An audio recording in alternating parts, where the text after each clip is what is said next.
I said, hey, yo, what is going on, guys? It's your boy Maharos, and we're back with another video.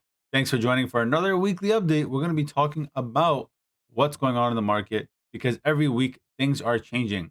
So we got to look at the charts, see if our thesis remains the same or if something new is being presented, something different in terms of, what's going on with sentiment, what's going on in the market, is things, are things changing, so on and so forth.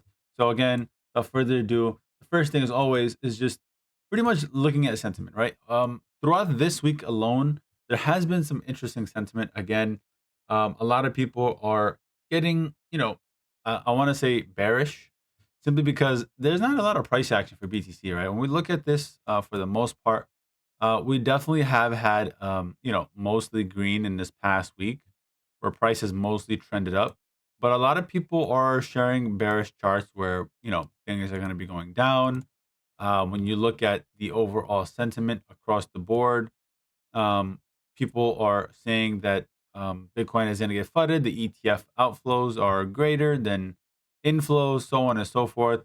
But again, it is interesting because the market is not really doing anything except consolidating. Because at the end of the day, whether it's going up 2%, down 2%, up 1%, down 1%, it doesn't really matter when we're stuck in this range because the overall sentiment is like, what is actually going on, right? People are like, oh, let's just wait for it to dip a little bit down, right? And then buy in. And then on the other hand, people are saying, let's wait for confirmation for things to go higher before buying in. And neither of those are technically wrong. But I think it's interesting because when you mix that with sentiment, again, a lot of people are kind of confused, right? Because again, when it comes to crypto, it is that hectic because again, the volatility is just staggering, right? When things go up 5%, it could happen in a blink of an eye. And then before you know it, it's up 3x, right? And the same for the downside, right? So again, for me, my outlook on BTC is that we continue to chop at this level. I do think that it's possible to go a little bit higher here. And should we make an all-time high for the year, it will be very, very unlikely, in my opinion. I do think that it's necessary to go back down to this low over here, um, because this is a range, the same way that we saw a range over here. Pretty much you retest these ranges and then go high again. So you might see something like this if we go to all-time highs, and that would be the ideal situation. But at the same time, right now Bitcoin is hovering here. So if we chop, I do expect slow grinding back to the upside here, but somewhere down the line, going back down to the low there. And I do not want to see a break below 31K because that would lead me to believe we're going much lower. I made a video also on BTC on the 31st of January with my full thoughts. So if you're interested in that, definitely feel free to take a look. But also, let's talk about dominance, okay? Bitcoin dominance right now is continuing to chop, but I do believe we're at this phase here where we've seen the initial downtrend. We've seen price go sideways, and now we're probably going to see a bigger break to the downside. Now, can this be invalidated? Absolutely. What would it require to be invalidated? It would be pretty much a break above this high over here, right? Above 54%. If price can get above this level, right, then that's pretty much going to be an invalidation. But I do not think it's going to get above that. But again, it's been quite interesting overall in the market. So we'll have to see what happens. I do think this is probably going to fall and completely fall in its face very soon, the same way we saw over here back in March of 2021. And the reason for that is simply because total is very, very bullish. I think this is going to continue to go way higher here. So that's kind of the reason why I am just so bearish on Bitcoin dominance. All the other charts are pointing that Bitcoin dominance breaks down. You look at stablecoin dominance here as well. Uh, in January 2021, you basically saw stablecoin dominance going sideways, right? I feel like we're at that phase right now because after a massive sell-off, like we saw right here, you're probably going to see alts go sideways, and the confluence here is pretty much stablecoin dominance going sideways. You got a rejection here at this level, and I want to see this stay below here and not get back above this level at 8.67% or anywhere above this wick would not be ideal in order to continue seeing alts have that momentum. So again, we'll probably see a breakdown to this area here and continue chopping sideways. So again, it's just a matter of looking at multiple indications across multiple charts that give you that confidence you need to give you a reasonable thesis, right? At the end of the day, we look at these charts, things can get invalidated, but I feel more confident saying something because again, so many different things are pointing in the same direction, right? So again, total is very bullish, right? I think this is going to continue to the upside. This looks like it wants to continue chopping again, and Bitcoin looks like, or Bitcoin Diamond looks like it wants to fall. So you have multiple things there that you can definitely take into consideration. Also, being ETH BTC and ETH looking very bullish. In my opinion, I think ETH continues to go to 3,500. And even though ETH BTC does not look so good, this can delay our ETH chart to continue going higher to 3,500. But we'll have to see what happens. I do not like this chart at this current moment. And I do not believe it should break below this area at the blue box, right? Because this is pretty much a weekly demand zone right here, right? So this area, it should hold. This is very, very clean, but it could probably continue chopping a little bit downwards simply because of the structure here, right? This is a very ugly follow up after such a massive green candle, and I think it was because of the delays we saw for the Ethereum ETF. I do think that it's going to be very interesting to see how that narrative plays out, but right now, like the speculation behind ETH is kind of dying out. A lot of people are moving on to other chains like Solana. So we're not seeing as many inflows into Ethereum the way we used to see.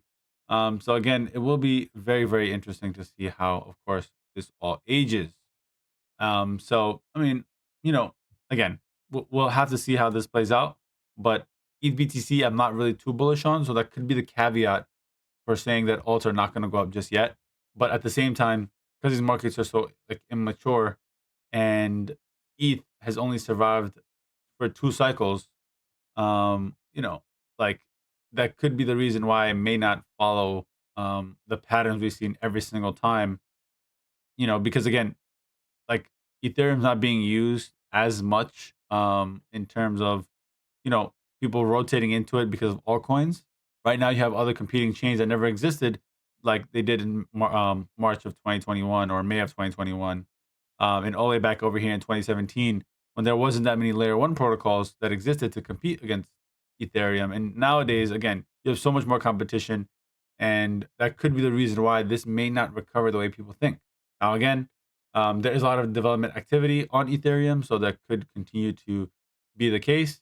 But we'll just see what happens, right? I'm not in the game to make predictions on what's going to happen in the long term, but right now, this is what I feel like is happening, right? Because again, um, you know, the chart right now, like at this point, you would expect ETH to start running already, right? Or at least have some like a better structure against BTC. Like this is not really the best structure you can ask for, and honestly, this looks like it can continue going lower here. So we'll have to see what happens. It's definitely going to require some time here, but again, this is why we do weekly updates so we can circle back and see what's going on. And now I want to pivot towards the stock market. So let's take a quick look at SPX. This is continuing to make new highs, which is very good because again, it gives more time for Bitcoin to run. Bitcoin and the SPX and the stock market overall have 4-year cycles in common. Anytime Bitcoin makes a new all-time high, so does the stock market. But it's always the stock market that's leading, right? So as much as we hate to say that, that's the data. Well, that's what the data says right now. So that's just something to pay attention to. And I do think that this is not the best structure in terms of how far this can go. Because again, when all-time highs are made, that's usually when you should start being worried, right? And when prices are falling, you should be looking to try to identify areas to ladder buy yourself in, right? Because again, you should have the opposite mindset of what most people are thinking, and that's usually how you set yourself up for success, right? Because as prices are chopping, as prices are falling, you want to position yourself against what everyone's thinking, just the same way that pretty much most were scared about Bitcoin when it was falling to 15K. And actually, that's when I shared on my Twitter that the bottoms is most likely going to be in. I made a video on my channel as well, talking about how this could be the potential bottom and pretty much what you want to watch out for to enter Bitcoin around 17K, which then led all the way to 48K. So I have multiple tweets on that, pretty much catching the bottom and even calling out this top right here, this local top that ended up playing perfectly.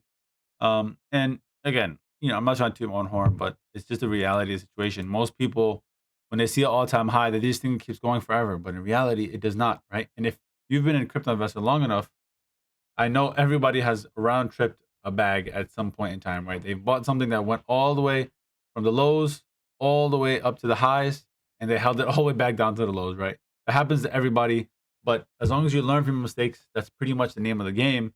And again, we are at all-time highs, so it definitely does call for you know, some type of concern there. And also talking about DXY, this is something I shared last week. I think that we're probably going to run back up to here to you're probably going to run all the way up to 104 here, in my opinion.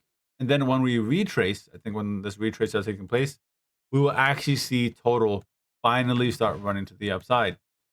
Simply because, when total is going up, pretty much that is when, or I'm sorry, when DXY is going up, that's when crypto is going down and vice versa, right? So it's very interesting that some of the correlations are across the board.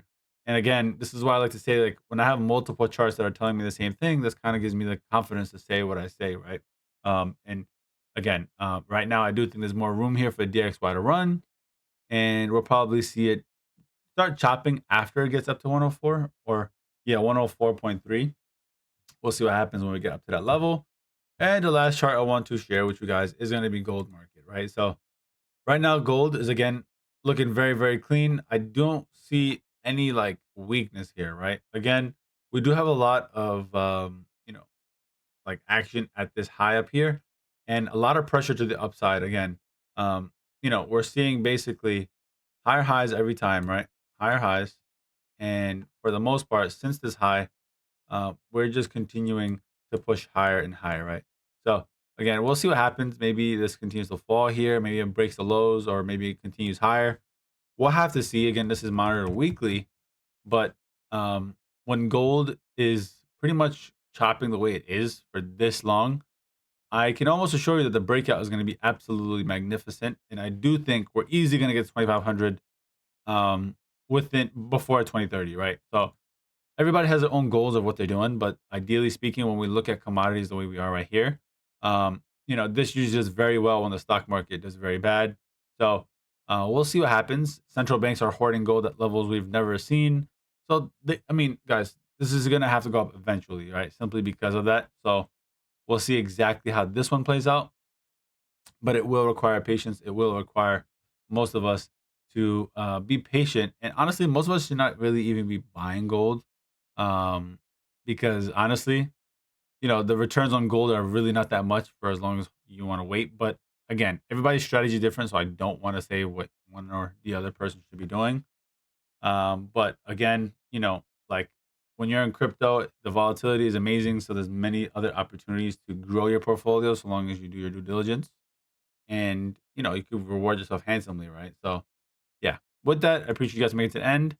Please like and sub if you have not already, and as always, huddle, huddle, huddle. Peace.